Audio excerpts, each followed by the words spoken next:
Was too early. Hi friends, my name's Aaron Ciotti. Everybody calls me Ciotti, and I thought that was the last verse of that song, but you guys have heard that song a couple of times by now, so you know, maybe you don't miss it.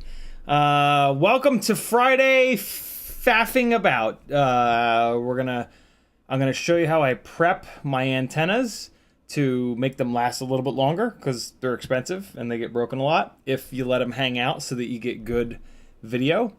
We're gonna repair a Tiny Whoop camera. The lens assembly popped off of the board, so we're gonna get that glued back down, and I'm gonna show you the right glue to use for that, so that you don't ruin the rest of the camera.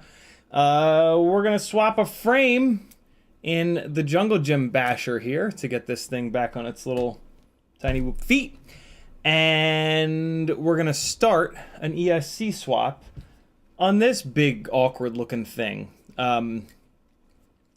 This was the 5th rig where I thought that switching it from Blue Jay 0.19 back to 0.16 fixed the ESC desync issues. It made it better. It made it a lot better, but it didn't quite fix it. There's still something weird going on, which still points towards this ESC desyncing. So yeah, we're gonna start to tear this thing apart, and I'm actually gonna pull when I put it back together, I'm gonna leave the ducts off of it, and I'm also gonna be swapping this to 1404s for reasons. So this is gonna become like just sort of a regular freestyle rig. I'm also having problems with the naked vista in this. I'm getting a lot of little stutters and freezes. I think I might ignore that for the time being. We'll see. But I need this to be a freestyle rig that I can do black box logs from for something that I'm working on that's pretty cool. So yeah. I'm going to, we're definitely not going to get the ESC swap done tonight. Patrick is coming to hang at around 8. And, you know, that combined with the fact that it takes me forever to do everything, there's just no way this will get completely done. And that's completely fine. As long as I get it started, I'll leave it all torn apart on the bench, and then that's how I guilt myself into working on it. I'll get it done maybe tomorrow, maybe Sunday. What I can say is that with these GEP RC ducts on it, this thing still flies really good. Technically, I have some. Well, what the hell? I've got some flight footage of it in the DJI goggles here. Actually, I wonder what all of the freezes that I've been getting will look like on DVR. Hey, the flight footage at the beginning of the stream is from 5-inch freestyle rigs from a couple of days ago here in Atlanta. I actually flew 5-inch freestyle out in the real world at a little hole in the wall spot that I found. I was basically just testing these two guys. I did a new VTX on that one, and on this one, I don't know what I did. This is the Rossi. So this is one of the analog rigs. This is the Rossi. What did the Rossi need? Oh, it needed a new antenna. Yeah, so this has a new antenna now, and then this, the VTX just shat the bed. This one I haven't technically fixed yet, but this is the one that got wet and then fell out of the air when it was wet, so it's probably fine. I let it dry, and so all this really needs is a test hover, and then I can go back up on the wall, and I'll actually have 3 freestyle glides again, which will be awesome. Usually what I try to do is not put rigs back up there until they're fixed. When they're broken, I let them sit down here on the floor, but sometimes I get annoyed with stuff all piled up on the floor, and I'll just put it up on the wall, and I'll remember, and then I don't remember. But yeah, this just needs a little test hover to confirm that all is right with the world, and we'll move on. This is the test bed rig here. Currently testing a T-motor 30x30 ESC. So this is actually a nice little test, right? The ESC got wet and started acting up. If it survived, that's a really good sign. I've always had really good luck with electronics surviving getting wet, as long as you get it unplugged as quickly as possible and let it fully dry out before you plug it back in. I didn't realize this thing was wet, so I actually plugged it back in, and yeah. So if it survived all that, that's a really good sign. These T-motor ESCs, the expensive ones, I'm 99% sure are made by Acon. So yeah, they should be pretty much indestructible, but yeah. I assume that it survived, but we can double check it and give another little miniature thumbs up to the T-motor ESCs. I've heard from so many people though that the T-motor ESCs are bulletproof. People that I trust too, so I'm still recommending them to everyone. All right, well, it's not. I hit eject the right way, but then it just sat there and stared at me, so I just yanked the card. Let me show you how this thing flies. Oh, look at that! I managed to break one of the ducts. I was gonna say, these ducts have held up to an awful lot of abuse already. So since this has an ESC in it that's desyncing, this thing has fallen out of the sky a bunch of times now and slammed pretty hard. And yeah, it looks like I did manage to break one of these ducts, guards right here down at the base, which is where I would expect them to break. That's where they're taking the biggest hit.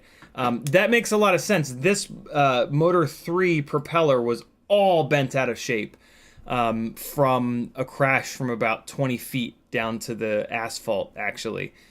So that's almost certainly where this guy broke. Although this thing is slammed into the ground probably about 30 times now over the last 5 or 6 batteries, trying to figure out what the hell's going on with the ESC. So,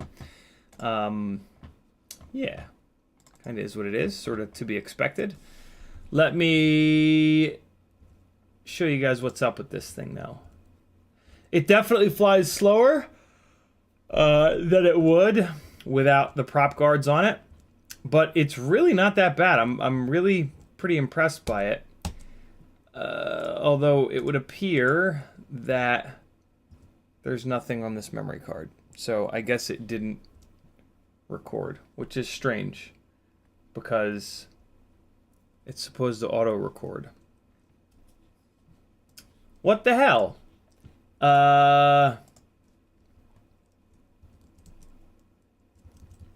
Why did it not auto record? That's weird. Where does GoPro or where does DJI put the files? Is it is it in DCIM? DCIM then 100 media? Yeah, there's nothing on here. It's 15.92 gigs available and it's a 16 gig card. Well, that's weird. Okay. I guess you won't get to see how this thing flies. I don't know why it didn't record. That's a little odd. But you know, that's life sometimes. It flies good though. It's obvious that it has some sort of a guard or duct on it, but it's it doesn't fly like garbage like rigs typically do when you put guards, ducts on them, which is great. I just need to figure out why that's not recording. God, that's super weird. But yeah, like I said, putting the guards on it was sort of a proof of concept to see how they did. My next cycle chasing rig race isn't for a gig, is not for a while. So yeah, I can put this thing onto. I can leave these guards off for a little bit to do some of the other stuff that is that I've got cooking, and yeah, because I have to rip this thing all the way apart to get the ESC out, and then the motors. I have to put motors onto this that are like available, basically. So I don't know what I'm gonna do. I might put the Axis 1404s on it. Kind of like to put T-motor 1404s on it, but I don't know. But yeah, it needs to be put onto motors that are currently being made and currently being sold. And right now it's on these Zing 1504s, which you can't get. So yeah, I got to switch it over to a little bit of a different motor here. If I put it on the Axises, I'll have to take one of the ripsqueaks apart, which is not the end of the world. I kind of wanted to pull those Axises off that ripsqueak anyway, so that I could test them. I wanted to kind of head-to-head test them against the T-motor 1404s to see which ones are more efficient. What I would probably be better off doing is snagging another set of the Axises. Yeah, I think I'm going to do that. I think I'll buy another set of the Axises. I do like them. They seem to be a little bit... Wednesday kind of reminded me that the Axis 1404s are a little bit less notchy than the T-motor 1404s. So yeah, maybe this is my excuse to snag another set of Axises off of Newbie Drone. And it would kind of be nice to do a Newbie Drone order. There was something or other that they had that I wanted. Well, didn't I start? Yeah, I started an order with them. Is the shopping cart still here? Oh, please, shopping cart. Oh, the Neutron RC F411. Yeah. Okay, cool. So, and it looks like my shopping cart is still here, which is awesome. Yeah, okay. So we're going to add Axis 1404, although I'm sure they don't call it 1404. They call it one...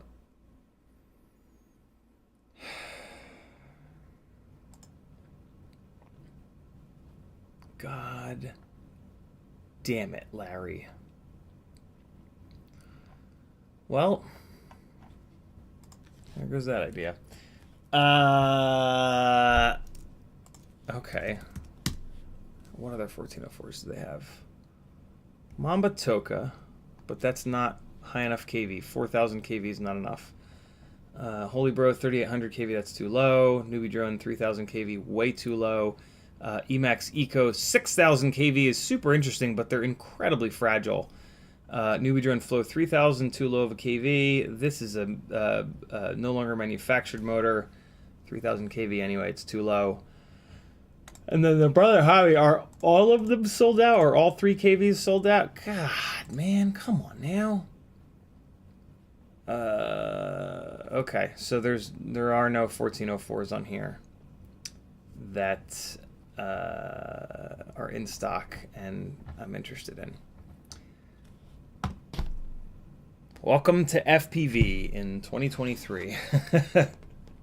Nothing that we actually want is in stock on any website that has anything else that we want. It's like, oh, I need this one thing.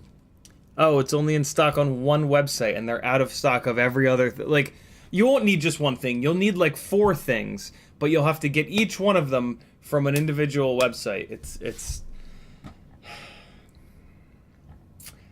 yeah.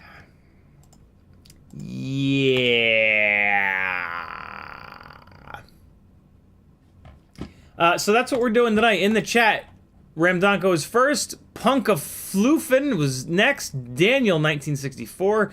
Hockey Rounds. Frank Nicholas. Kevin Sumner. Northern Tier. Brandon Woodford. Bob Bruce. Big Friend. J Drones.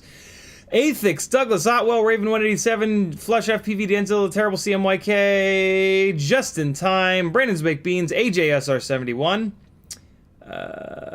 What's up, friends? If you want to talk directly to me, all I gotta do is type CiottiFPV into the chat and it'll light up an orange for me. If you don't do that, I won't know that you're talking to me. And I'll just keep on rambling and rambling and rambling. Why is everything... Oh, man. This is twice in a row. 2 streams in a row. That I forgot. There you go. That's better.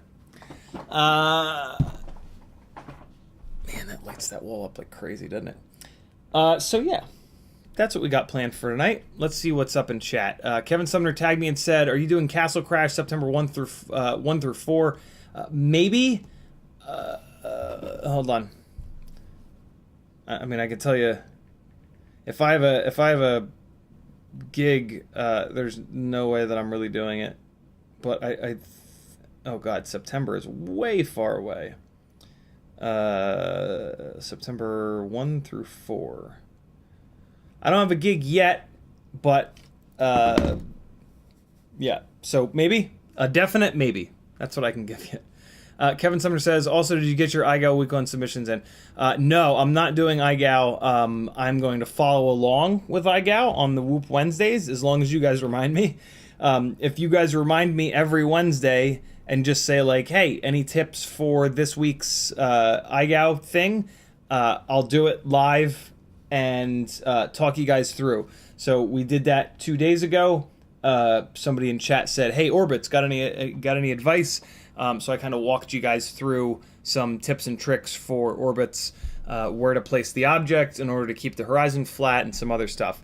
So yeah, we can certainly do that every single Wednesday, but I don't have the time or patience to do an edit and submit and upload and all that stuff every single week. It's just not going to work.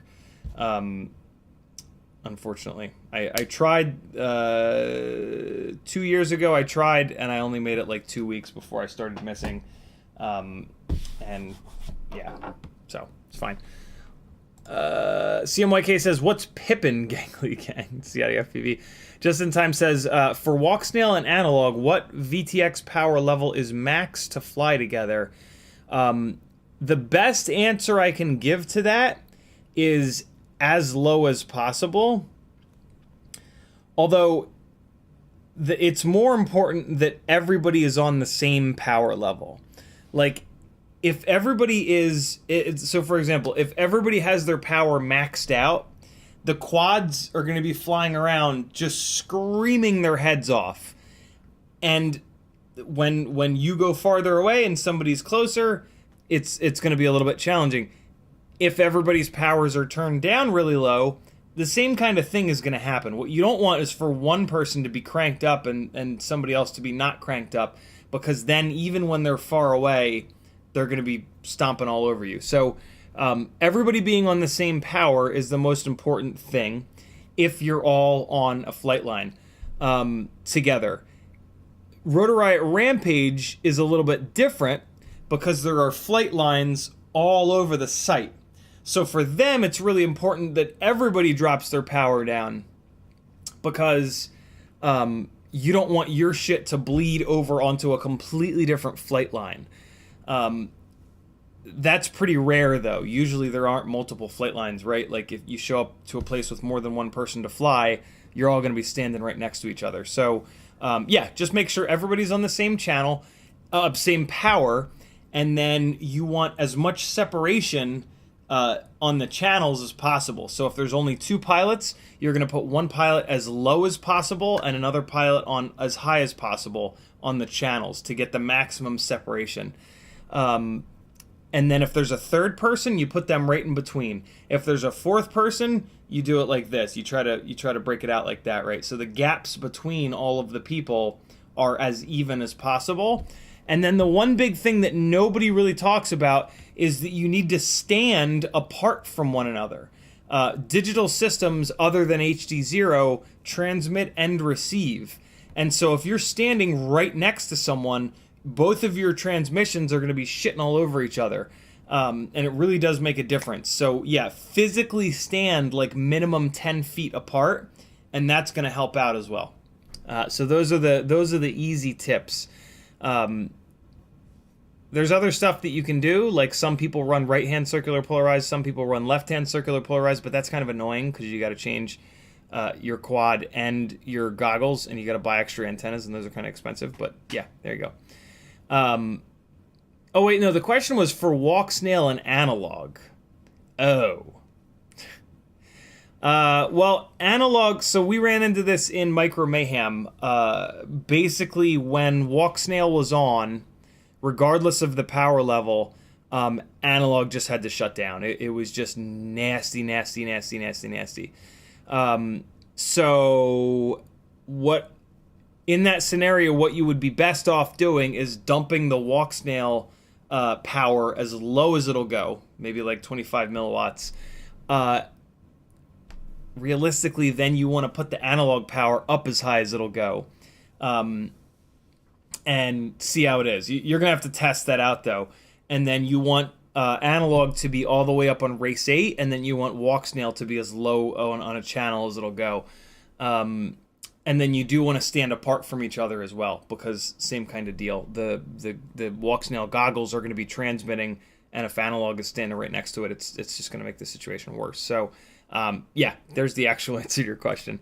AJ says, do you have a card on the 03 AU? I'm not sure what the 03 AU is. I don't have the air unit. I don't have 03. Do you have a card?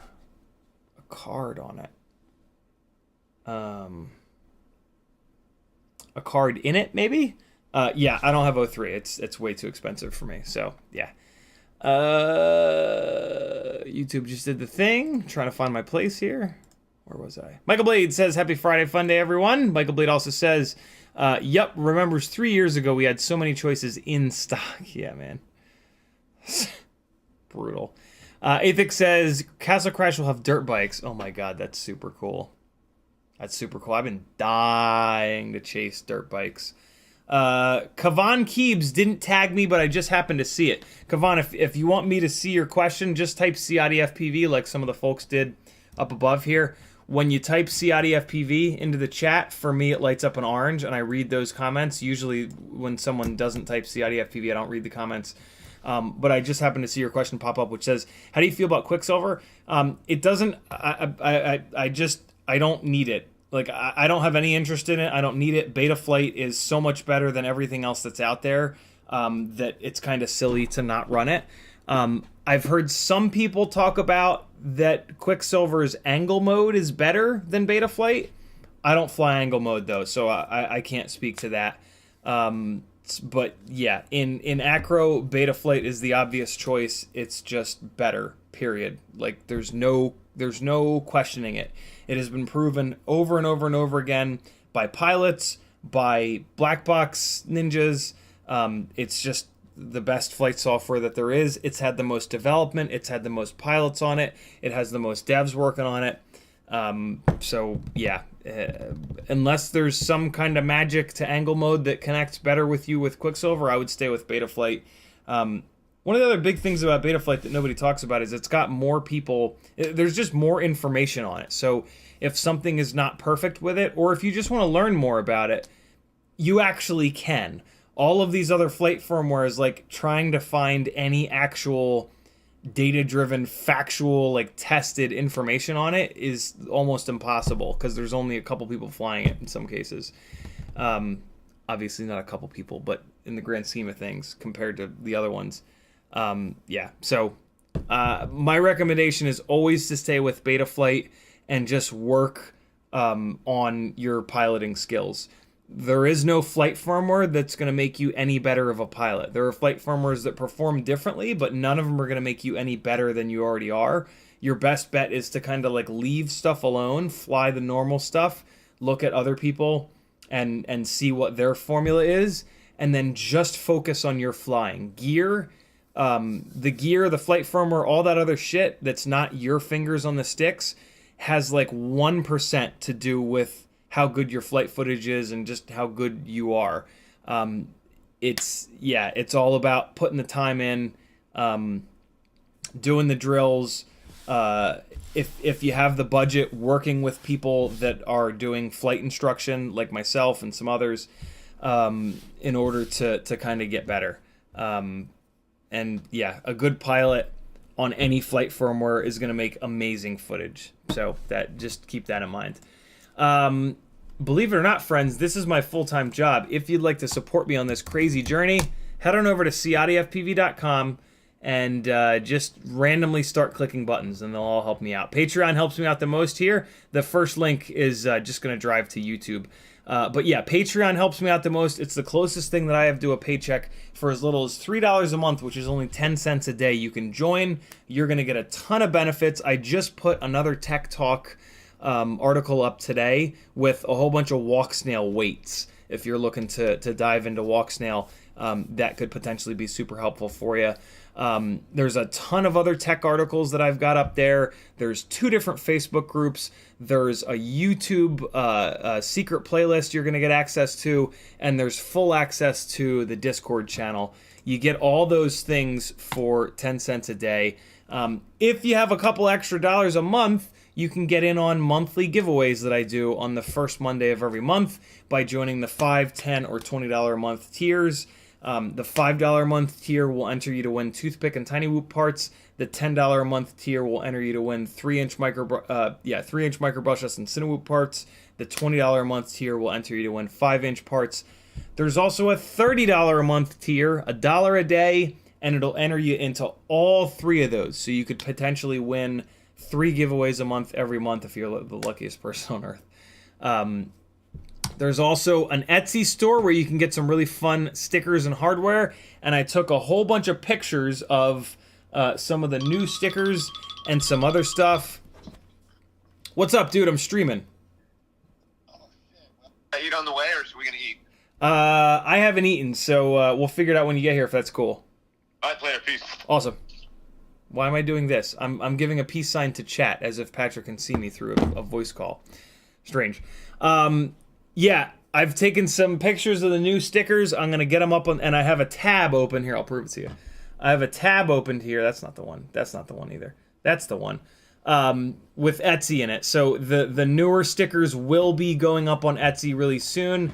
And then I'm going to leave this tab open to try to beat myself into putting some of the other stuff. I have these 4 bags of just things that I need to put up on Etsy. This bag is filled with M3 hardware, M3x14, M3x8, M3x9, M3x20, M3x7, M3x5. I think this has all the different lengths of M3 hardware. So this will be going up on there. I already have a bunch of M2 hardware up on there. And then this is a bag of wires. I don't know if I'll put these up on there. Maybe. I don't know. If there's a specific wire that you need, let me know and I might have it. I don't know. Maybe I'll put miscellaneous wires up there or something. This bag has a bunch of RunCam camera controllers. I guess that's kind of it. Some TBS Tango 2 springs. I have no idea why. And then this bag has some extra M2 hardware that I can kind of add to the collection of stuff. So yeah, the Etsy store will be getting some new stuff soon. If that excites you, then you're awesome. Fiverr is a spot where I've got a bunch of gigs that you can work one-on-one with me. I can work with you on flight instruction to help you fly better. I've been doing this for 7 years. I'm half decent. I can definitely help you get better faster. I can teach you how to tune without black box and get your rigs tuned up.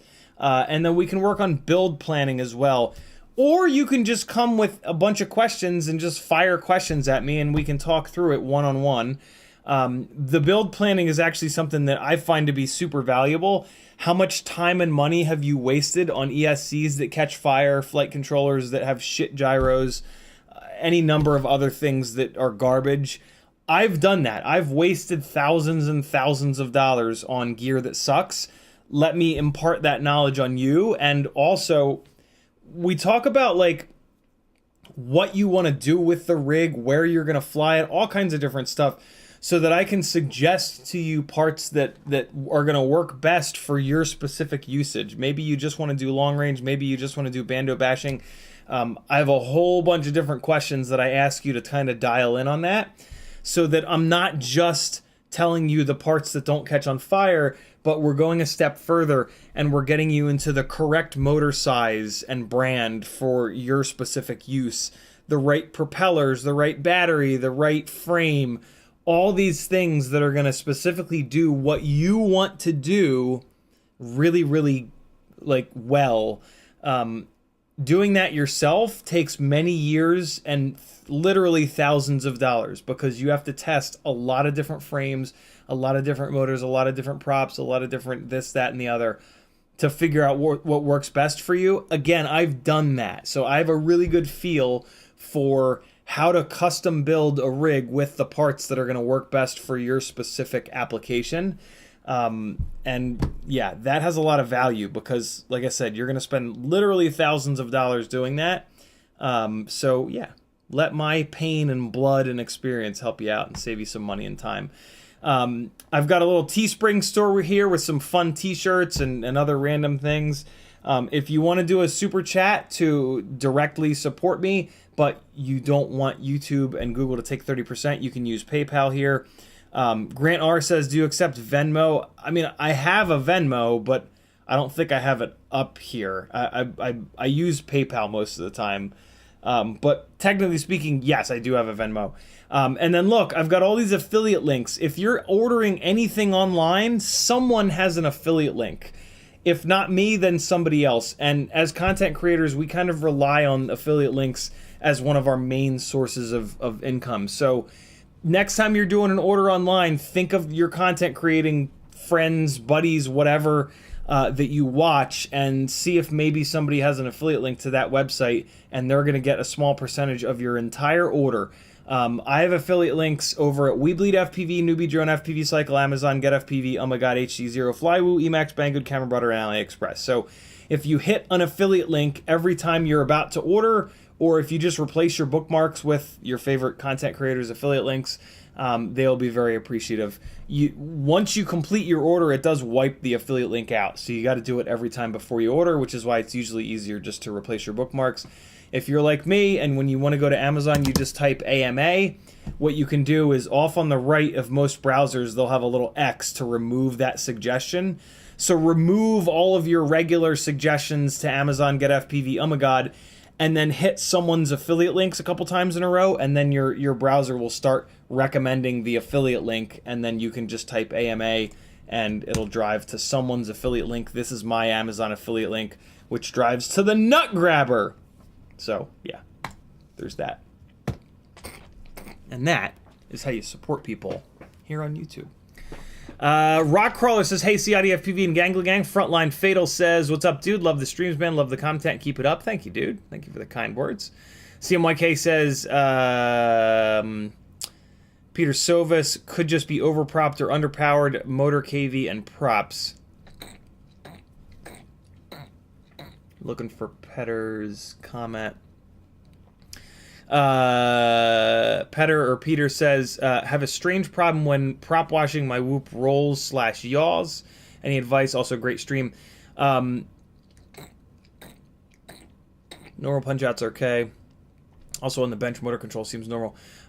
Peter, what propellers and what motors are on it? When prop washing, it rolls and yaws. Yeah, so that is almost certainly a problem of it doesn't have enough power. Tiny whoops have 31 millimeter 0702 23,000 kV. Yeah, that kV is a little low. Tiny whoops have a unique aerodynamic situation in that, like, it's noisy. There's a lot of... I can't fix that on stream. Yeah, you need more power or more PIDs. Take your D-gain slider. I mean, the thing that's going to help it out the most is going to be to move it to like a 28 or 29 or 30,000 kV motor. 0702 is a small motor. 23,000 kV is kind of low on the kV. So yeah, with a small motor, you want it to have really high kV. Basically, when you're in prop wash, if it does something that you didn't tell it to do, which is what this roll or yaw is that you're feeling, what's happening is the powertrain is running out. It's already in a situation where there's dirty air, and the powertrain is just running out of power to be able to fix that. And then it's rolling, or it's yawing, or it's doing something weird. It's doing something uncommanded. Commanded movements are movements that you tell it to do. If it does anything outside of those, it's basically running out of power. It's running out of the ability to stay on the commanded stick movements. So the best solution is more power. Sometimes you can put a little bit of a Band-Aid on the problem, though, by increasing the PIDs. By increasing the PIDs, you're going to tell it to attack those uncommanded movements earlier, and it's a cumulative kind of thing. Like, if it fires a motor up, if it's being pushed by the wind and the wind is trying to do this, if it fires this motor up to fight against that a little bit earlier, it'll have more time to kind of push against it. And that's what the PIDs do. Increasing the PID sliders or increasing the PID numbers just tell the motors to fight earlier. And that can definitely help out with your situation. The easy button is just to grab the master multiplier and start moving it up. There's going to be a point where you move it up so much that it starts to act really weird, and it's going to start to sound really weird. That means you've gone too far. You need to back it off. But yeah, that's sort of the easy button, is to start inching the master multiplier up. Go, if it's at 1.0, move it up to like 1.4, see how it is. And then move it up to 1.8 and see how it is. It'll definitely slightly improve the situation, but realistically, you just need a powertrain with more oomph to fight against those the dirty air that occurs in prop wash. So there you go. Grant R. No, we got that. Rick McKinley says, greetings from Southwest PA. Very cool. I grew up in Trenton, New Jersey, central New Jersey, not too far from PA. And then after college, I moved down to Cherry Hill, right across the river from Philly. And just like that, we're caught up on chat. Cool. Let me show you guys how to get a little bit more life out of your antennas, because antennas are expensive and they're kind of fragile. So it's really nice when you can have them last a little bit longer. It looks like Logitech is actually not being useless right now, but let me kill it real quick and relaunch it just to make absolutely sure. So I've got a couple of absolutely brand new antennas here that I want to show you how to prep. I call it prepping the antennas to make them last a little bit longer. And the key thing here is to take a look at where antennas fail the most. That's how I've sort of figured this out. And there are two spots that they fail most often.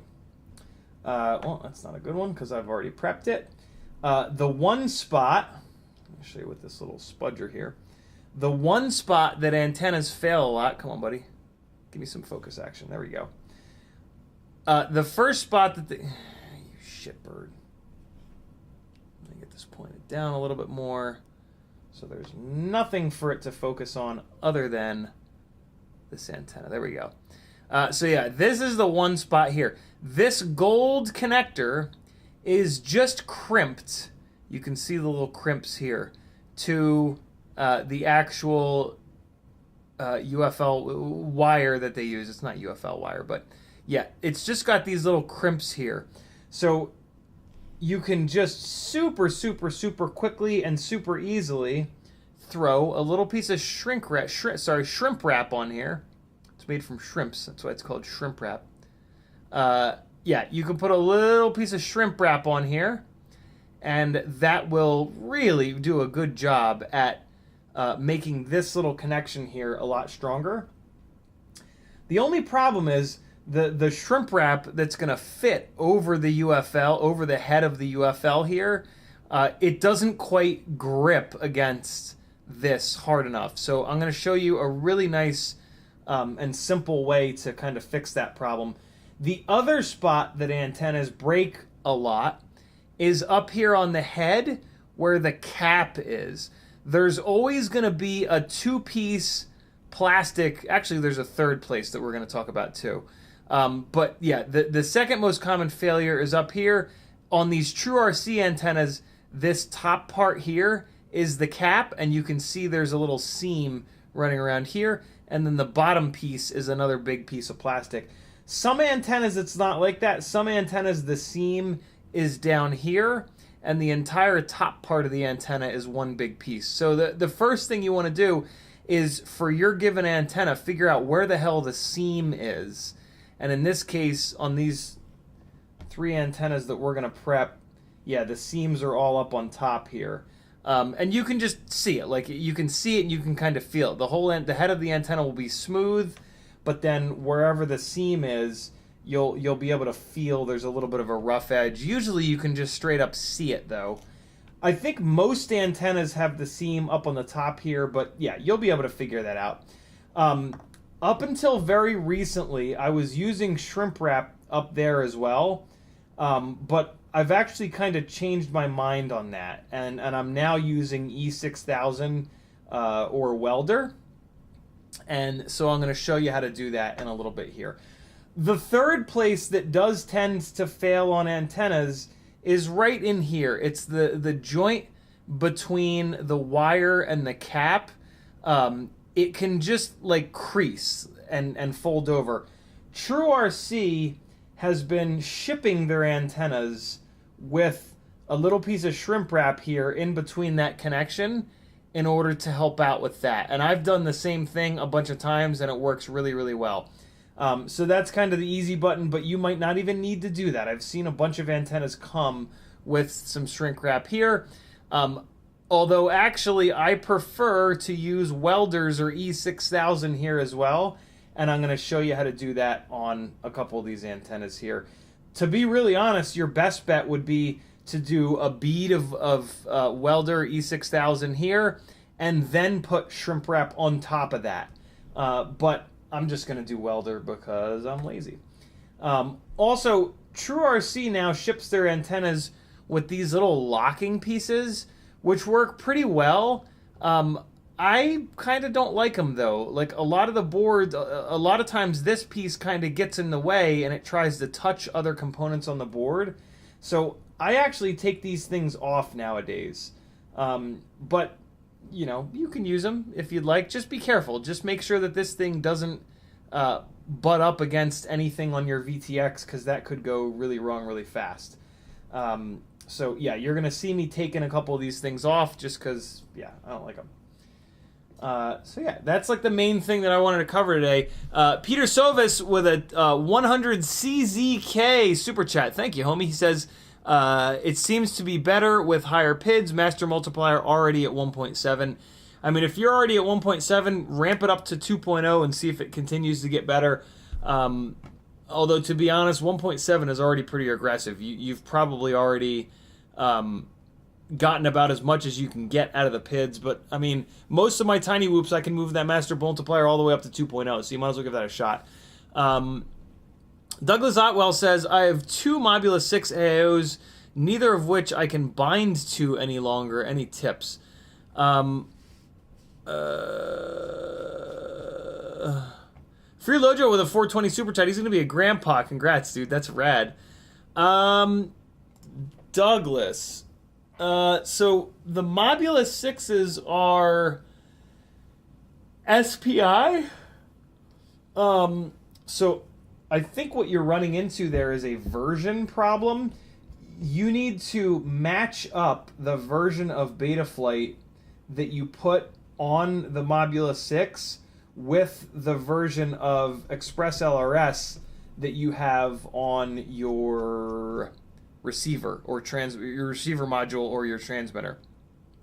Sorry, not receiver. Transmitter is what I meant to say. Your module.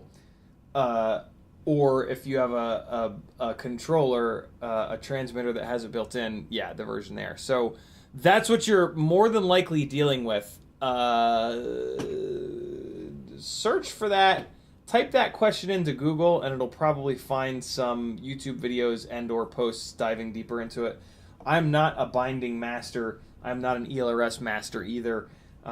Quite honestly, it feels like every single time I need to bind Express LRS, it takes me 2 days.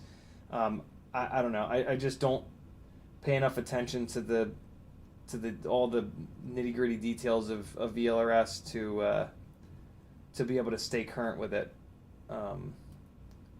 But yeah, that's what I think is going on. There are some folks in chat here, though, that are really good with Express LRS. So hop onto my Discord. There's a link down in the over on CiottiFPV.com, and ask the question in there, and some of these beautiful people will probably be able to help you out.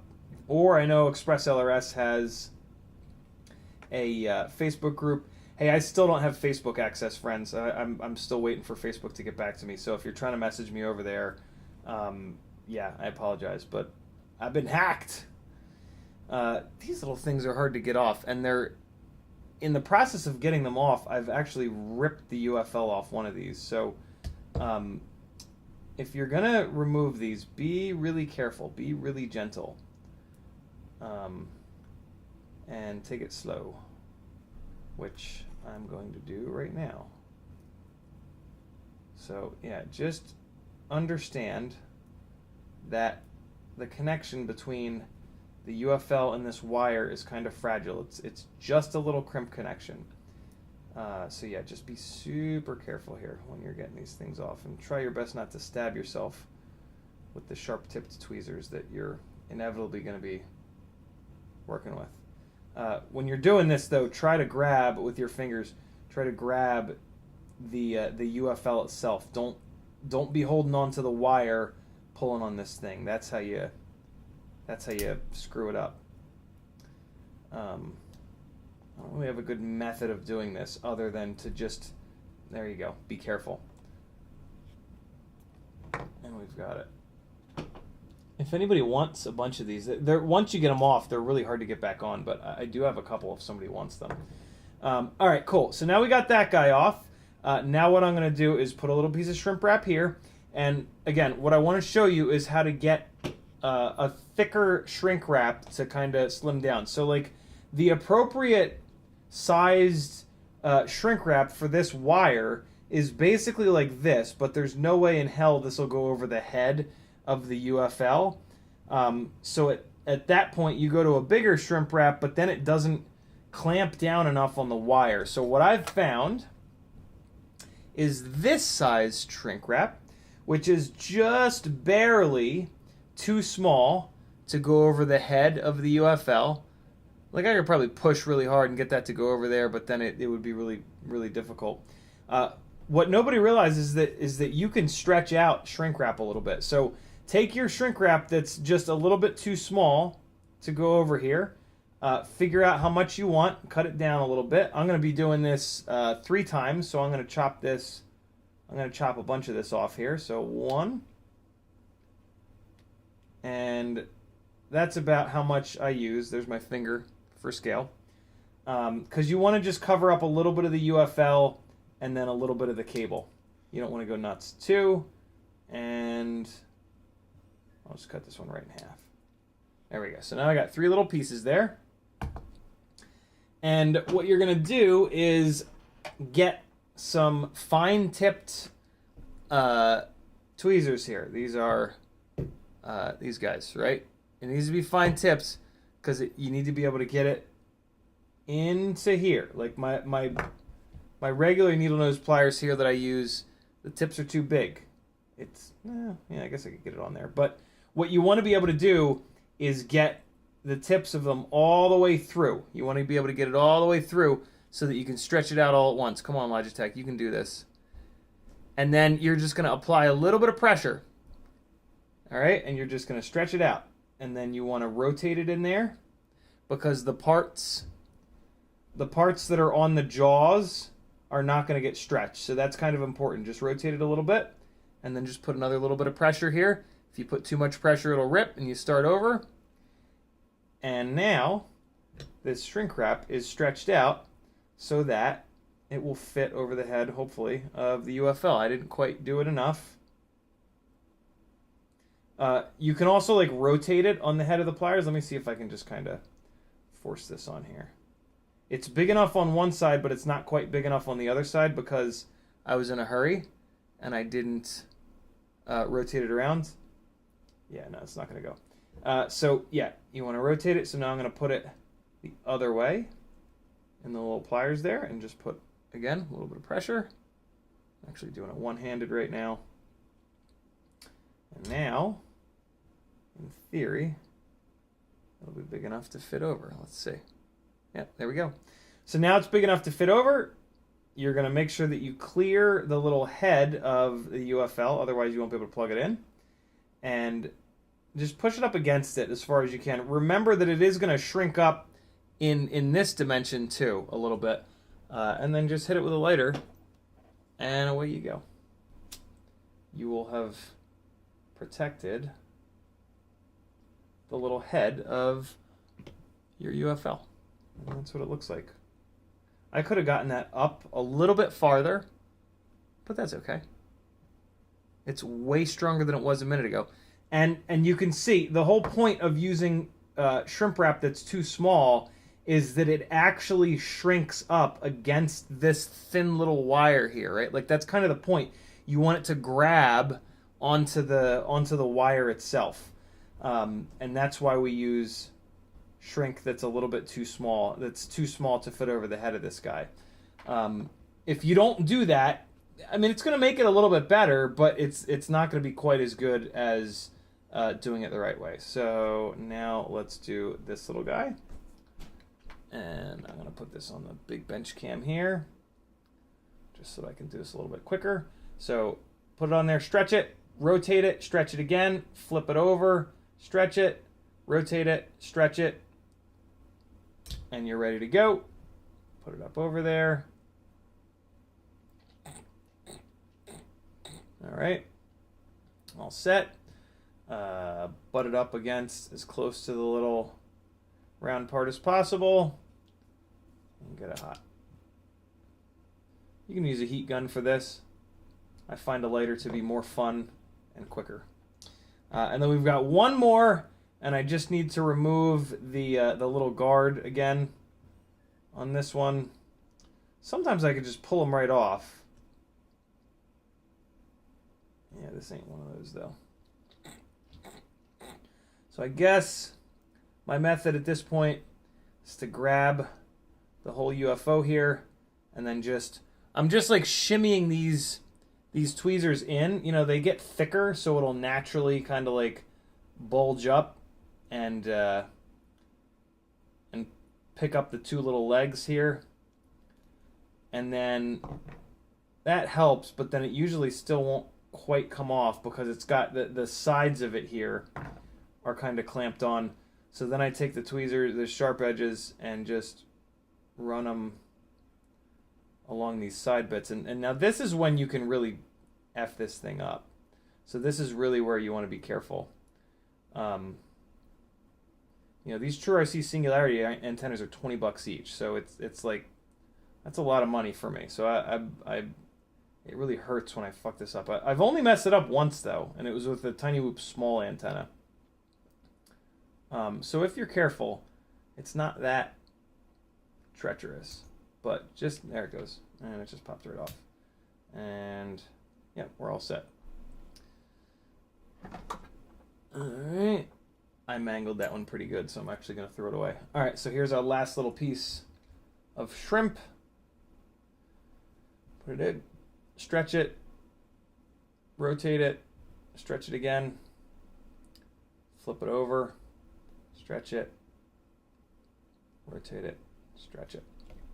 Cool? Makes sense? I'm actually going to leave these out because we're going to be doing that again.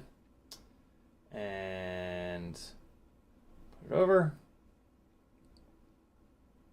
put it up against, and melt it down.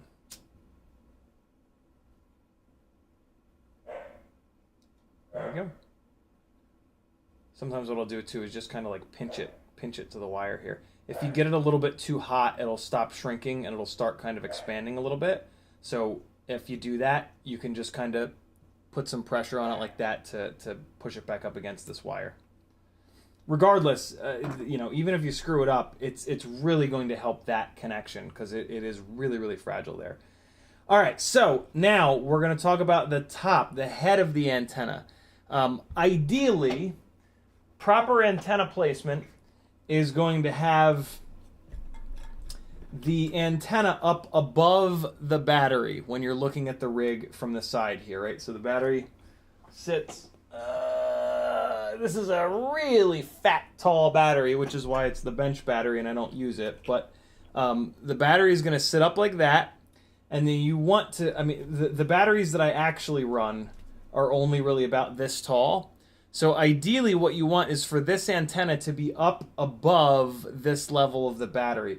You always want to have direct, if possible, direct line of sight, just air in between your goggles and the head of this antenna. So the farther back you can get it from the battery, the better, but also the higher up you can get it, the better. Folks that run the heads of their antennas up in here get terrible coverage when the quad is pointed at them like this or up like this where the battery is in between the head of the antenna and them, and they're going to really rely on bounces, which are not great. So if you want good video, and I fly analog, so I got to really pay attention to that on these freestyle rigs, on most of them. Yeah, antenna placement is really important. So when you have the antenna up here like this, every time you crash on the back of the rig, or for the most part when you crash inverted, the antenna slams into the ground, and that really beats the shit out of it. So you want to kind of pay attention to what I'm about to show you because it makes a huge difference. Easiest way you can blow up one of these antennas is to blow the cap off of it, and now the inside of the antenna is exposed. And the inside of the antenna is very finely tuned, and if you knock it out at all, the antenna is worthless. You might as well almost not have an antenna at all. So the biggest way to increase the life out of these antennas is to make sure this cap doesn't pop off. Like I said earlier, previously, I was doing that with some shrink wrap. And I still have a bunch of antennas that are like this. And this definitely works better than having nothing, but just barely. This shrink wrap, after like 1 or 2 hits, will start to let go, and it'll start to just pull off. And then it's completely worthless. So yeah, the shrink wrap trick is definitely better than nothing, and it's the quickest thing that you can do.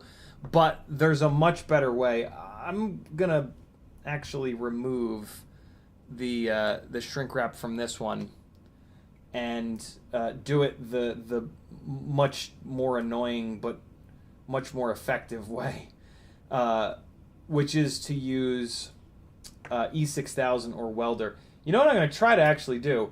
I'm going to try to stretch this back out and use it again. Because if I can put this on top of the welder, it'll... The problem with the welder E6000 is that it takes like 24 hours to dry, to cure. So if I can put this shrink wrap on top of it, that'll at least like protect it, and it'll really like push it in. So yeah, I don't know, maybe that'll work. Did I stretch it out big enough? I sure did. Yeah, so that should go over. And I mean, you can probably guess what I'm about to do, and it's to just run a bead of this contact cement around. You could do this with super glue, I guess. I don't know why you would. It's super messy, and it's going to create that white shit. But, you know, super glue will work to do this. The one and only Patrick motherfucking Scott has just opened the door. I'm sorry to disappoint. Oh, it's Maggie. Even better. What do you got? What do you got? Stuff for the beach. Give me that. You want Maui Bay browning lotion? Yeah, give it to me. Get over here and pose for the chat. They want to see you. They don't want to see me. Look at that belt you got on. Yeah. Get over here. You better make Patrick do the same thing. I will not. I will not. Pose. Because there's no ladies in the I'll chat go at say the hi. moment that want to see any Patrick. There could be guys who want to see Patrick. This is maybe. What's up, baby? Oh, hello. What are you doing? I'm pushing you into the camera. There you guys go. Stop it, Duke. Stop it. He's going to be all We're alone. allowed to hug. Should we let him make a cameo? Yeah. That's perfect. Come here, baby. There he is. Hi. Look at the whiner. Look at the whiner. And Say Duke, hi. too. Look at Duke, too. Hey, that's not nice. Maggie's actually one of the least whiny people I've ever met. Offset by Duke, who's the most whiny dog I've ever met. Doug McLeod with a $5 super chat. Thank you, homie. $5.50 Canadian. He says, I got a Crossfire... Right. Crossfire BLV4, and after a few flights, I've broken 2 of the ducts, 1 prop, and 2 canopy screw holes. What frame do I buy to replace this POS? So for the record, the cockroach frame does have a lifetime warranty. So you can just, I don't know what the procedure is. Probably just take some pictures and mail them to Newbie Drone, and they will send you a new cockroach frame. Cockroach frame is my second favorite. It is stiffer, so it resists vibrations more, and you can have a more cranked up PID tune with less filtering with the Cockroach 65 Newbie Drone canopy. I don't run them, though, because of exactly what you're describing. They're so stiff that they're actually a little bit brittle. So I break them pretty quickly. I usually break them within 20 or 30 batteries. The Meteor 65 is the frame that I run on everything. And that is also the frame that I have spec'd out over on Joshua's website, fpvknowitall.com. There's a Tiny Whoop section that I've spent hours and hours and hours putting all of my favorite items and recommendations and little tips and tricks in. So you've broken 2 of the ducts, so that'll fit. The Meteor 65 frame is very floppy, and so when you crash with it, it absorbs the energy rather than exploding. The propellers that the Newbie Drone rigs come with are the most fragile of the propellers too. So swapping over to like a Gemfan 1208 tri-blade or the Gemfan bi-blades is going to help with that. Is going to help big time with propeller durability. Canopy screw holes, yeah, I mean that's because the frame is so stiff. That's what's going on there. At some point, try to snap. At some point, you'll probably break the Goober canopy as well. You can replace that with like a 3D printed canopy, or you could. The Goober canopies are actually pretty strong, so just snag an extra one so that you have it, and they'll usually last a while. But yeah, there you go, man. Thank you so much for the support. Douglas Otwell says, thanks, I'll check versions very little on Google. Yeah, it has to be that version issue. I'm just not a binding master. Sorry, brother. Mavhu says, I have a new Betaflight Micro TX module. It is on 2.5.1. Do I need to upgrade it to binds to my Mobula 6 ELRS Whoop? I have no idea, to be honest, Mav. Try to bind it. If it doesn't work, then maybe you need to update it. But yeah, I have no way of knowing what version, whatever Mobula 6 ELRS Whoop you have is on. So yeah.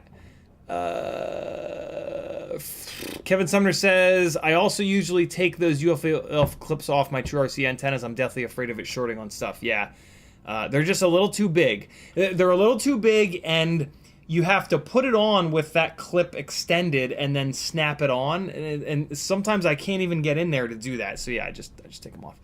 Denzel the Cherub says, why do you fly your battery on its side? I do not fly that battery. That battery is a stupid shape. All of the batteries that I run are long, and then they're pretty much a square. I fly them on... But I do fly them on their sides. Let me show you. So, I have found flying your battery with the pouches sideways like this is much more durable than flying your batteries with the pouches vertical. When you crash inverted, you pound the shit out of your battery. And when you crash with these things vertical like this, it really accordions them up in a way that they tend to puncture. Whereas when you fly the battery like this with the pouches on their side, it just kind of like loads them up a little bit.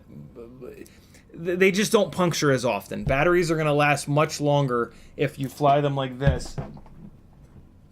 If you fly them like that, so that the individual pouches are laying flat like a bunch of little airbags. This lasts way, way, way longer than this. So yeah, but that battery I was showing you a minute ago, I do not fly. That is a stupid shape. It's a terrible idea to make these batteries really, really tall, but really short. It's just stupid. You won't see many batteries like that for that reason. All right. Denzel the Turbo says, thanks. Thought you were saying that you fly that Monster 1500 at the side sticking way up. To be honest, I do. The couple of times that I flew that battery, I stood it up. Because when I put it flat, it's so wide that the propellers hit it. And yeah, I would rather... To be honest, I would rather just deal with the extra weight on the yeah. It throws the CG off to run it tall like that, but if it hits the props, it explodes. So you know that don't work. All right, so here's how you keep these caps from popping off of your antennas. Just run a little bead of E6000 around, and then in this case, I'm going to throw this shrimp wrap on top. Because why the hell not? When you're doing this, hold the tip of the nozzle here, like right up to it. I'll try to do it on the zoomed in camera, because you want to try to like spread the glue out. I don't have to tell you guys how to glue things though. You can figure that out yourself. But yeah, I kind of try to push it up against it as I squeeze it out, and just rotate it around. And then I'm actually going to come back around with my finger and really try to flatten it out. You just want to give the glue as much surface area to hang on as possible. You guys can't see shit. Am I already all the way around? Was that one full revolution? Kind of can't tell. It's clear glue. I think I did. I think it went all the way around by now. Did I? I did. Wow, that laid on there really smooth. So yeah, there you go. Now I've got a little bead of E6000, and since I have it here, so you guys saw me stretch this little piece of shrimp wrap. What you want to remember is that you want to use it right away because it returns back. So I'm actually going to stretch this out one more time here, and Come on. Get up in there. There we go. So I'm going to stretch this out one more time. Hopefully it doesn't rip. This is really unnecessary to also do this. Like that E6000 on there is completely fine by itself. But, I mean, I have this and whatever. So, let's just put it on here. Yeah, look at that. That's kind of cool. And I guess I don't even technically need to shrink this down because the E6000 would hold it on, but we will anyway because why wouldn't you play with fire if given the opportunity?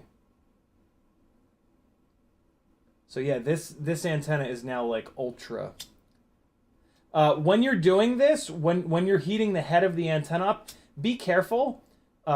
If you get the head of the antenna too hot, the inside of the antenna will try to like push the plastic out. It's no good. So yeah, try to just get it a little bit hot because the head of the antenna is sealed. So if you get it too hot, the air inside will expand and it'll actually push the top of the antenna out, and it can even like jack up the insides. But yeah, there we go. It's kind of nice to have the shrink wrap on here because now I don't have a wet antenna. So that's kind of cool. But yeah, the E6000, the welder is going to do all the work on this antenna.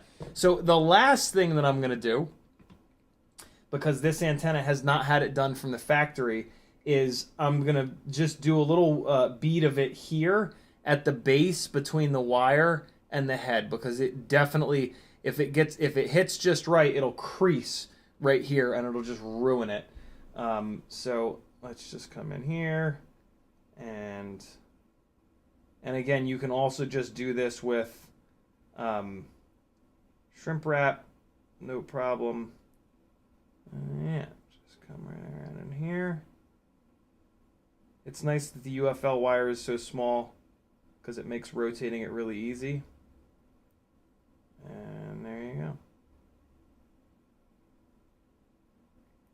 Keep in mind that this is going to make the antenna a little bit heavier. So on like tiny whoops, I tend to not do this. They tend to not hit hard enough to like break really these antennas. So yeah, just kind of keep that in mind. Since I'm doing like ultra mega reinforcement on this antenna, I am going to put a little piece of shrink wrap there as well, because what the hell, why not? And now same kind of scenario, right? Like putting a piece of shrink wrap here, you need it to try to grip down onto this thin ass wire here. So you're gonna have to use relatively thin shrink wrap and then probably need to stretch it out a little bit. So I'm gonna show you guys how to stretch shrink wrap one more time, but first we wanna cut it down to size. So let's just say something like that. And when you're cutting shrink wrap, always make sure that you can cut all the way through it in one hit. Never use side cutters like this to cut one side of the shrink wrap and then cut the other. There will be a seam there, and when you go to stretch it, it will rip on that on that seam. So like nice big thick shrink wrap like this, right? Where like you would have to go like 1 and then 2. Don't do that. Get your scissors out and cut in one continuous motion all the way across. That way, when you go to stretch it out, you don't rip it. A little tip for you there. Just the tip. Just for a little bit, just to see how it feels. So now we're going to stretch this out. Rotate it. And now in this case, we don't need to flip it over because one side of it is going to be going over that big thick part and the other side isn't. And we need to stretch it out so that it'll easily go over the UFL. So like, try to stretch this shit as little as possible. All right, so now we're going to take this and actually put it on here backwards. Nope. I had it on there right. The one side is stretched more than the other. So now we're going to come here and try to get it as far up over the plastic part as possible. And I didn't stretch it enough. And now it's covered in E6000. That sucks. Come on, please just go on there, please. Just get up in there. Come on. Just be cool. God damn it. Well, this sucks. This is now going to get the... I'm just going to throw this away. And we're going to grab another piece, because I don't want this E6000 getting all over the...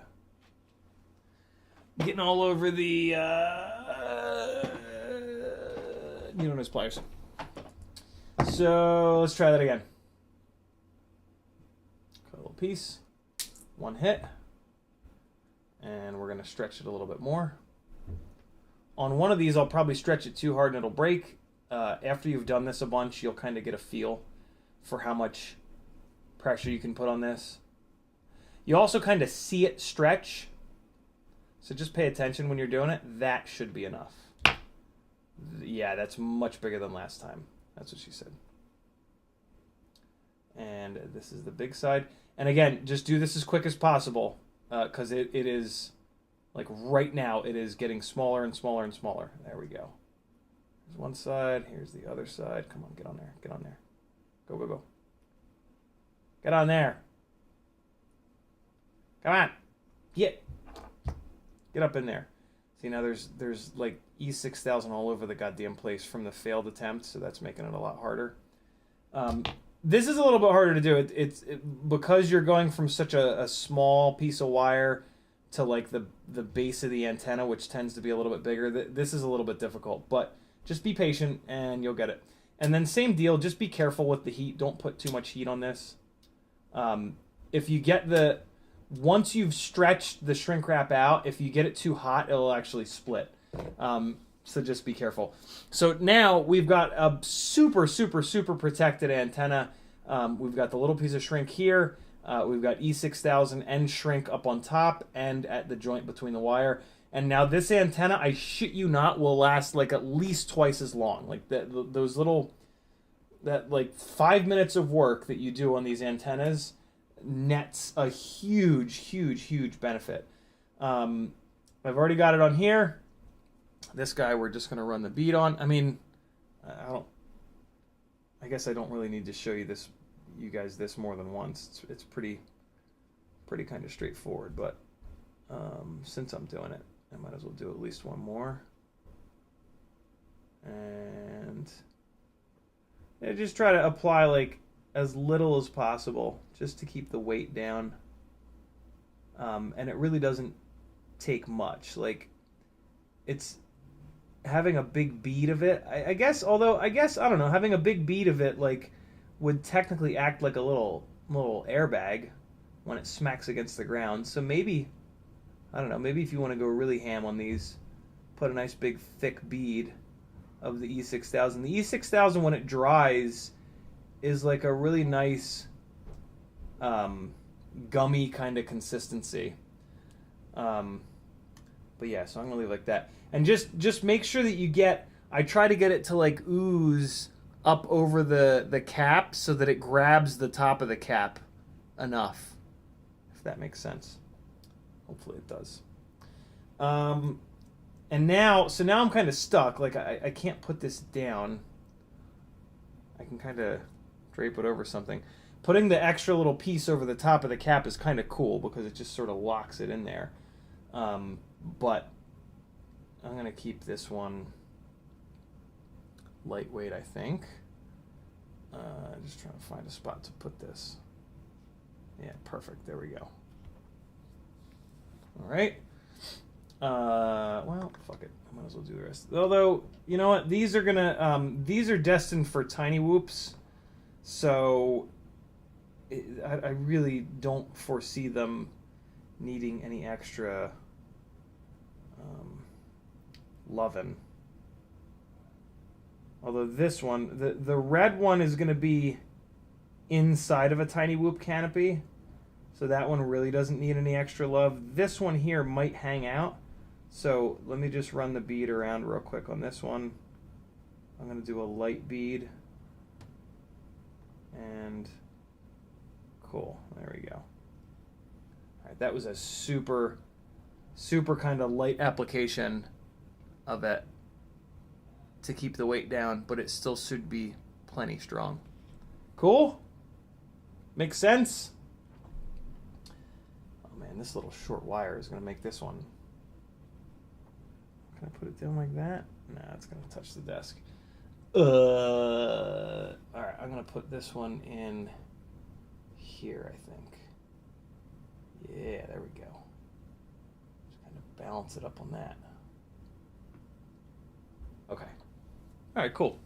And yeah, this red one, I'm not going to reinforce the cap because this is going to live, like I said, inside of a Mobula 6 canopy. So this will never actually like smack into the ground to explode. Those two that I just did, the one of them, the long one, I am going to come back and reinforce this part of the joint here. Because that is going to end up on like a 3-inch or a 5-inch rig, and it is going to take some abuse. So I'll come back and do that one, just so you guys know. I also have this little SMA, but I'll never use this. I never use SMA antennas. I want this to be in my bag, though. This is one of my extra antennas that I run. Hey, the Fat Shark Dominator is sold already. So that's pretty cool. I can take that money and flip it into some other stuff for some more builds and other fun things. Alright, so that's the main thing that I wanted to show you guys today. It really makes a big difference. It's really, really, really worth the time, I promise you. Let me get caught back on chat. Don E with a $5 super chat. Thank you so much, homie. He says keep it up with a little pear guy lifting some weights. Infinite Minded One says, finishing my ultimate tiny whoop build last night. Things are rocket ship. Thanks, my guy. You're certainly welcome. Enjoy it.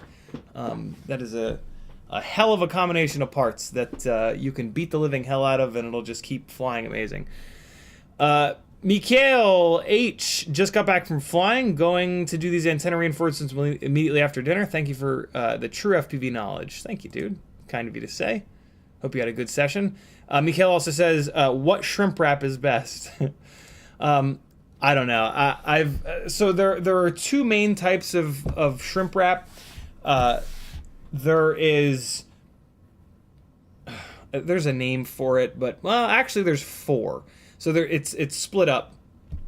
You can get it with or without basically glue. Some of the shrimp wrap, like if you look on the inside of it, it'll be like kind of shiny, and they put a little layer of glue in there. You'll notice it when you get it a little bit too hot, and a little glue will ooze out, right? So yeah, there's shrink wrap with or without the glue on the inside. I don't know what the name is for that, but if you're searching for shrink wrap on Amazon, you'll probably figure it out pretty quick. And then there's also 2-to-1 and there's 3-to-1. That refers to the ratio that it shrinks up. So the 2-to-1 is going to have, right? If it's this big, it's going to go to this big. The 3-to-1, if it's this big, it's going to go all the way down to that big, right? So if I just have a random assortment of shrink wrap that I've bought and just received in random like FPV crate boxes over the years. But if given the chance, I will get 3-to-1 with the glue on the inside, because then it's gonna grab as hard as possible, and it's got the glue in there to really hold it on. What I will say is that with the glue on the inside, it's really annoying to get it off. So if you're shrinking something that potentially down the road you're going to need to remove that shrink wrap, like if you're shrinking up a VTX or a receiver so that it's not conductive, right? I would not use the glue stuff because it's just ugly, and at some point you're going to have to replace the antenna on that VTX or receiver, and it's just going to suck. So yeah, it's kind of nice to have both, but yeah, other than that, it's not that much different. Let me see. So I've got this case here. Adhesive line. That's what it's called.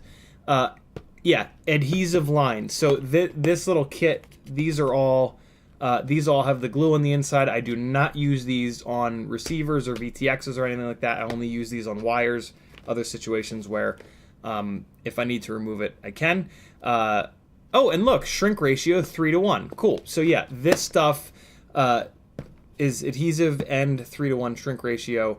And then I have this other kit, which apparently has a blank label on. Maybe the label's printed on the inside? It's printed on the inside. This one doesn't say. But this one definitely doesn't have the adhesive on the inside. And I don't know what the shrink ratio is on this. But yeah, adhesive lined versus non-adhesive lined, that's kind of a big deal. Because, yeah, the adhesive lined ones are a motherfucker to get off.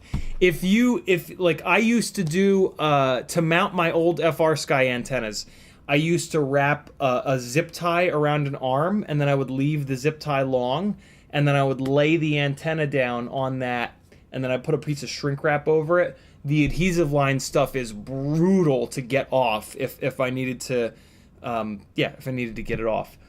So keep that in mind. The adhesive line stuff is a nightmare if you ever have to remove it.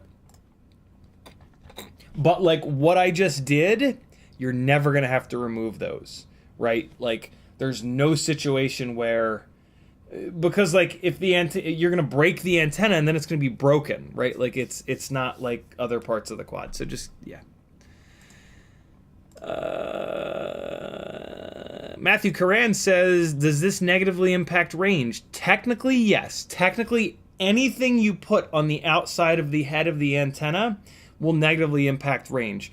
But what will really negatively impact range is when you smack the antenna hard enough for the cap to pop off, and then the internals get jacked up, and then it's like completely ruined. So I will take a little bit less range. And here's the thing, right? Like you start flying and you start crashing, like you don't always notice it. Like you don't always notice that the antenna's been slammed so hard that obviously like you'll notice that the cap pops off, but usually you won't immediately replace that. Usually like the cap pops off and you're like, it's fine.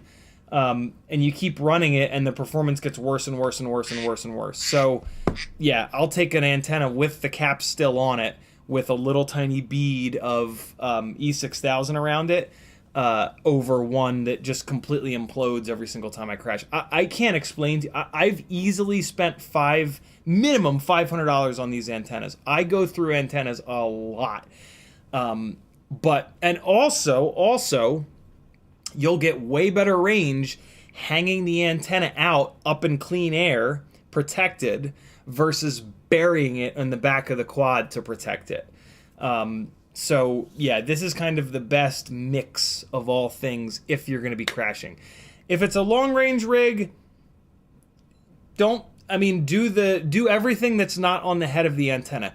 Reinforce the wire to the UFL and reinforce the wire to the head of the antenna, but then just don't put anything around all the way up on top. Although, to be honest, I would still maybe take a little thin piece of crazy glue and just run some thin crazy glue around that seam. That is not going to hurt anything. The E6000 has some like mass to it. So technically if you lay it on there really thin, it's not going to really do anything, but super glue would be a better choice because it's incredibly thin and you can just put ever so slightly of a little bead around, and that's what I would do for like a long range rig. Ricardo says, for the cap, could I use hot glue? Would it work? Absolutely. Hot glue would be great because the head of the antenna doesn't get hot. We don't use hot glue on like VTXs because they get hot and then they melt the hot glue. So yeah, hot glue would work totally fine on the head of the antenna. Although what I will say is hot glue is going to be harder to get a thin bead. So I would actually much rather use E6000. If you're concerned about range, the other thing you can do is lay a bead of E6000 and then come back around with your finger and just remove a bunch of it with your finger as you rotate the antenna, and then you'll just have a tiny little thin layer. You don't need it to be thick. The only reason for this bead to be thick is to cushion it from impacts. So I guess if you're building a bando basher, hot glue might be good because hot glue will lay on there as a nice thick bead on that outside edge, and that outside edge is what hits the concrete. So yeah, bando bashers maybe use hot glue, nice thick bead. Although you can do the same thing with the E6000, you can lay it on there thick. But yeah, this is a spot where hot glue would actually work. The only other thing I can think of with hot glue is it's going to be heavy. Although so will the E6000 if you put a big thick bead, so just kind of keep that in mind. Kevin Sumner says, I'm picking... YouTube just did the thing. I'm picking up buy one, get one free gates from We Bleed FPV. Which of their gate shapes is the best, in your opinion? The octagon, I think, is my favorite. Mainly because it's the biggest, and it's got flat sides. So if you clip it to your ceiling or if you just sit it on the floor, it's not going to roll around.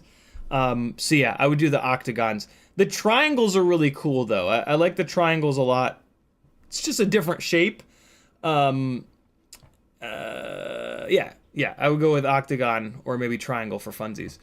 Rockcrawler says, just did an order from Weebleed using your affiliate link. Switch my bookmark over to. Very cool. Thank you, brother. Kevin Sumner says, adhesive line. Thank you, dude.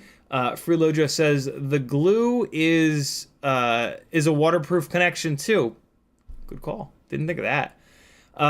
Matthew Coran says, what about a small amount of electrical tape? Yeah, that would definitely work. Look, anything is better than nothing. The little shrink wrap thing is better than nothing.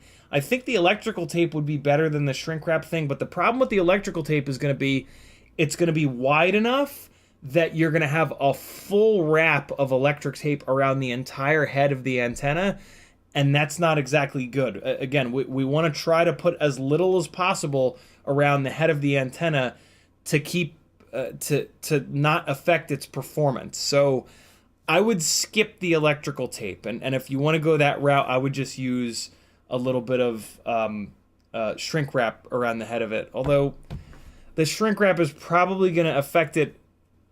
Look, go on Amazon and get you some welder or E6000. If you have like a hobby shop or even like a Hobby Lobby or one of these arts and crafts stores, they're gonna have either welder or E6000. You need to have this stuff in your toolbox. It is really, really good in so many applications.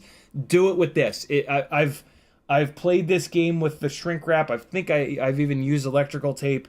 Let this be your excuse to get some of this stuff. You're gonna put it on there, and the cap is never gonna pop off, and that's a really big deal. Any of the other stuff, Walmart too. It looks like Christopher Taylor says, yeah, E6000 and welder is brilliant stuff. It will fix so many things. Let this be your excuse to go snag some, because yeah, I've had the shrink wrap pop off dozens of times. I've never had the E6000 let go.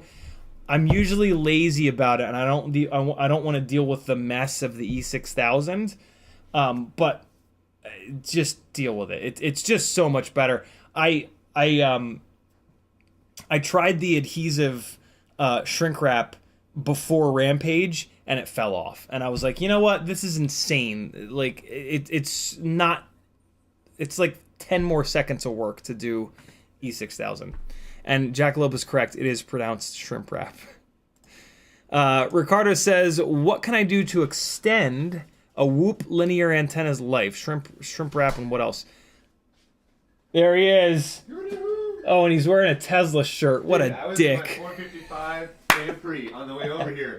Guy rolls down his window and he sees me and he says, I don't know what I like more. Your car or the fact that you're sitting in that car with a Tesla shirt on. So I guess because I put $97 of 93 octane in this it cost me $20 to get here. Awesome. Freeloader says Home Depot and Ace have E6000 too. Yeah, it's all over the place. Get some, guys. It's really good stuff. Ricardo, that's a good question. What can I do to extend a Whoop linear antennas? Here's my question. How are you wrecking linear antennas? I don't think I've ever had a linear antenna die. I think what you need to do is figure out a better location for the antenna to keep it out of the props? Are you wrecking it on props? That's the only thing I can think of that would ever wreck a linear antenna. So I think your solution is to figure out a better routing setup for the linear antenna to keep it as far away from the props as possible. The little McStinkies, you can actually run the antenna through the little gaps in the front, and putting it up nice and high like this, it'll last forever. Same kind of deal. If you start putting a bunch of extra shrimp wrap around this linear antenna, it's going to make it not work as well, and they already don't work all that well. So, yeah, I'm gonna encourage you to not. Yeah, I'm gonna encourage you to put the antenna in a better spot so it doesn't get into the props. I'm assuming the props are the only thing that can eat one of those antennas for you. What up, homie? You teaching the peoples? Teaching the peoples. How to make that small bead of hot glue. Look at this. E62000. I finally smashed up one of those Mobula 6 canopies. Camera repair. Let's dive into that real quick. Fixable. I have to. I know, right? E6000 will fix that right up. Hold on. I have to remove the camera from this before I show it to you guys because this is a prototype frame on here. And I've also broken this prototype frame so I can swap it out, which is kind of nice, just not with you guys watching. Kevin Sumner says, is Patrick about to drink a Zima? That jangle sounds like Zima bottles.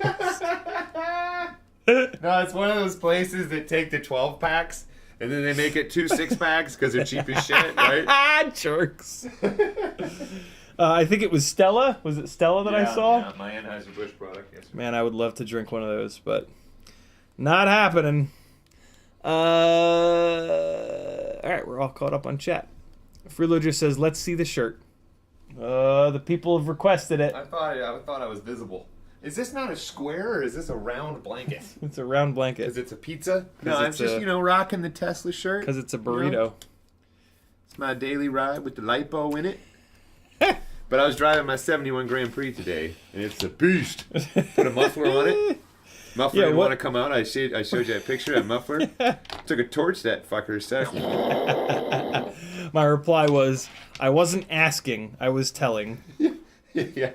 I wasn't asking, motherfucker. It's so satisfying to get down there and be like underneath a gas-powered car with all that explosive material above you, and things leaking all over the place because it's old as shit. Getting lightheaded. And you turn that gas, you get the oxygen just right to where it's like, and you just start just going at it. There's melting a motherfucker. There's heat shields, Yeah, it's fine.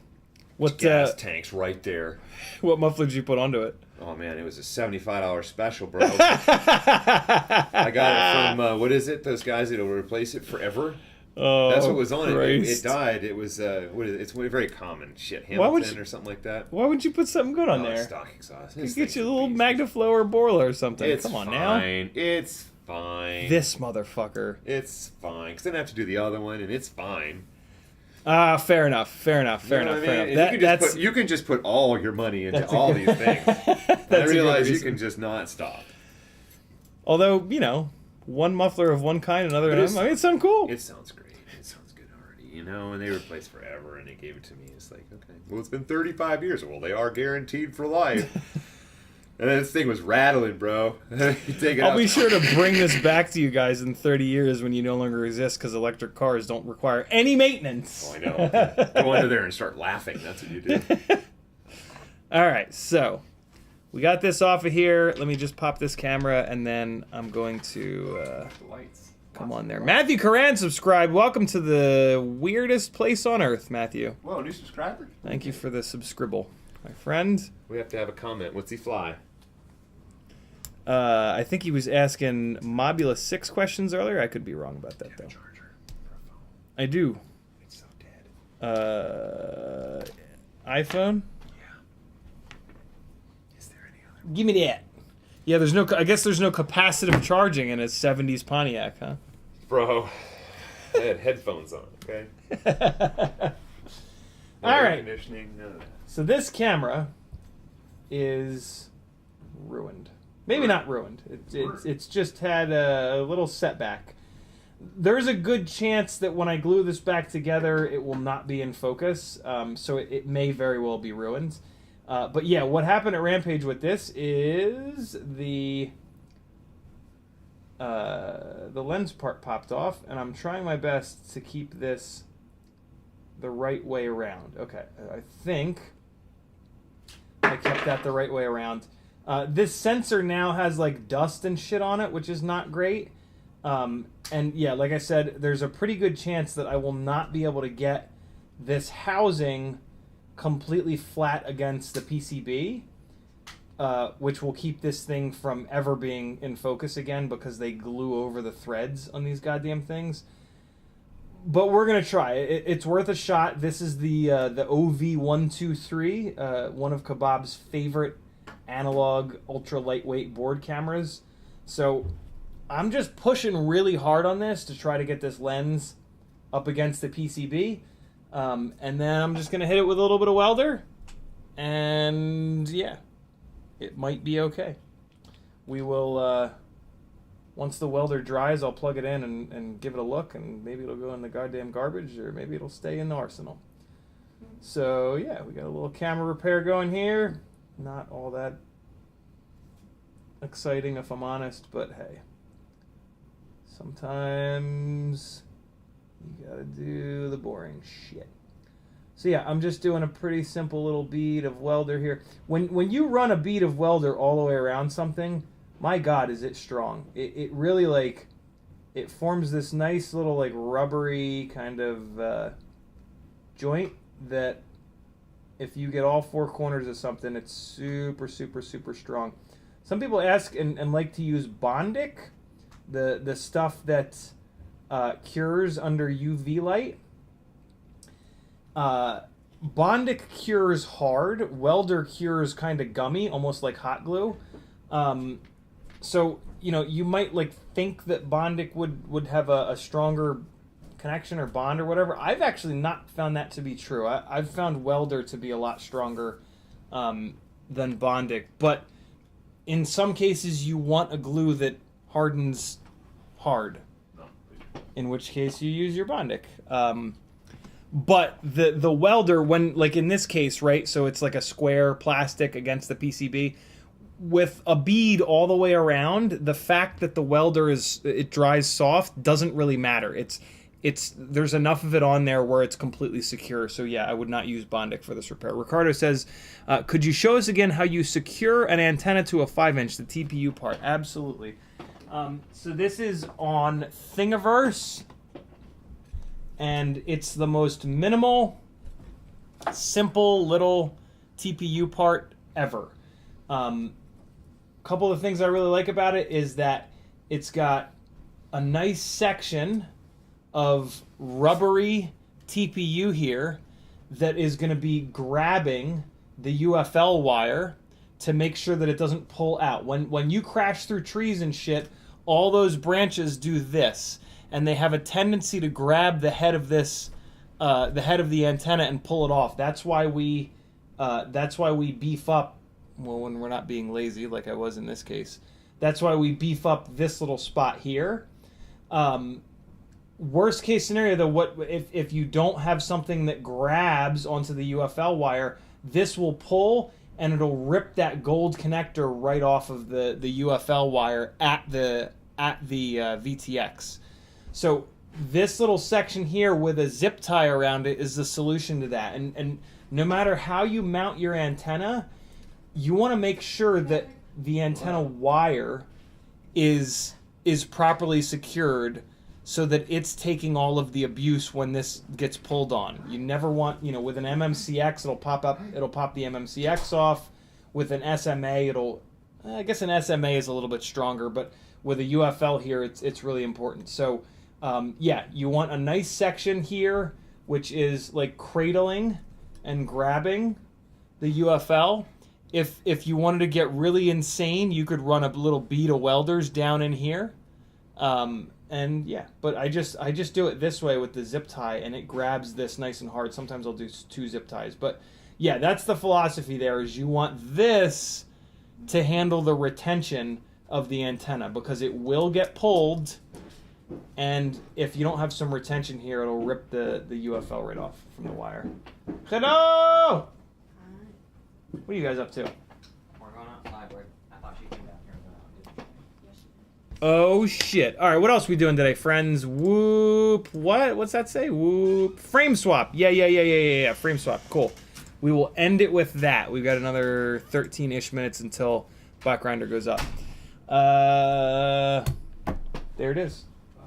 This is going to be the least interesting part of the live stream, friends, because it's just going to be me removing screws. But you know, can't win them all. Ask an interesting question, and we'll have some fun. Or maybe Patrick and I can get the peanut gallery started and start talking some shit. It happens. Yo, look at that magazine, yo. I am. Right? Found one. The Florida boys are making a magazine, a print magazine. Really nice. Yeah. Right? Great. Speaking of the grinder, I just saw him in here. Yeah, he's got a whole full page ad on the back. Raven187 says no bot stream tonight. Okay. So it's just us, friends. It's just us. I am gonna go off at 9 though because I'm hungry as hell, and yeah, I like food more than I like you guys. Oh, sucks for you. Not true. I like you guys more than food. Don't tell food though. Oh look, they went almost. They just went for it on that one. They just went all in. Just went for it. I mean, why wouldn't you? I mean, she's clearly flying an inverted dive at this point.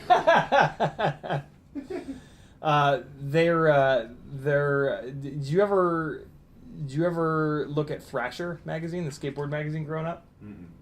Well, that's the feel that they're going for with that magazine. Well, this is really well done. Down to like, isn't it, dude? Is that not really well done? I'm wanting to see every page, and that matters. Yeah.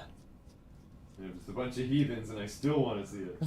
But they did throw a chicken there, and that's hopeful. Yep. What's it? It's Fly Tribe, right? On the cover.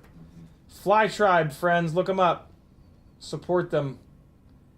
They're making something super cool. Even if you're not into magazines, yeah. You know, having an actual FPV magazine is a good thing for all of the hobby. That'd look nice sitting on your coffee table too. I promise the next issue will be better. Remember when he was packing boxes for, who was it? He was doing, what boxes was Bot doing? Oh, yeah. He was customer service for a hot minute. Was it Router Riot? Or was he working for... Oh man, good memory. Who the hell was that? It wasn't Drone Drop. It was Quadbox. Was it Quadbox? Was it Quadbox? Somebody in chat will remember. But he was the dude, man. He was, so when I promise the next issue will be better. That's always the promise, right? That reminds me of him back then. Christopher Taylor says the print on that last build holding the antenna is very dinky. You think it will rip right out again? That is the problem. I have never had that happen. I have never had one of those antenna mounts fail. Usually the head of the antenna doesn't get pulled all that hard, but the connection of the little gold UFO and UFL and the wire is very, very like weak. So yeah, I've never had that issue, and my God, have I been... I mean, I've easily slammed 1,000 plus of those antennas. So yeah, I've put those little mounts through the absolute ringer. I've been using those for like the better part of 4 years. That's an old Rotorius print actually, from back damn near in the days where I only flew micros. So yeah, I've never had that issue. What would we do with something like this? What? I mean, if our girl actually was this, what? Retire? Would it be okay? You know, like what if she started like knowing more and stuff? Like... That's the dream, isn't it? I don't know.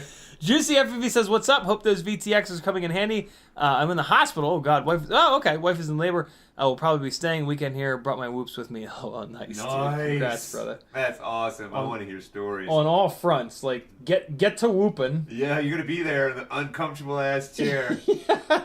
I mean, congratulations. As well, dude. That's rad. Very cool. Twice, bro. Very, very cool. That's funny. All right, so out comes the X12 AIO from the Broken at Rampage V4 Mobula 7 frame. I'd mentioned previously, like I pounded on this frame pretty good. I was not totally shocked that it broke. What I will say is that this Mobula 7 V4 frame put up with an awful lot less abuse compared to the Meteor 65 frames, which is more likely due to just weight. Like, this is just a much heavier rig. The Meteor 65 Ultimate Freestyle Tiny Whoop is just such a lightweight build that it doesn't have a lot of energy during crashes. So yeah, I still think that this is the most beefy, the most durable 75mm frame. But yeah, a lighter rig will always crash better. Who that is? No one. No one. Don't say that. You're someone.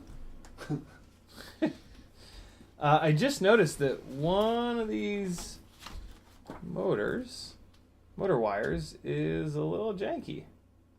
I don't know what happened here, but You flew it. I flew it. There it is. Oh man, look at that. It actually looks okay. There's only one single strand of wire Wrong. that has let go. Unfortunately, though, there's only 8 strands of wire in there, so, one of them, 1/8, is not a great 12%. number. What I can do is drop a little bit of solder in there. Do I want to do that, or do I want the correct thing to do? Oh man, this one has 2 of the strands broken. The correct thing to do, though, is to replace this, and I do have plenty of these, so I'm gonna leave this thing down. There's only 6 minutes left in the stream.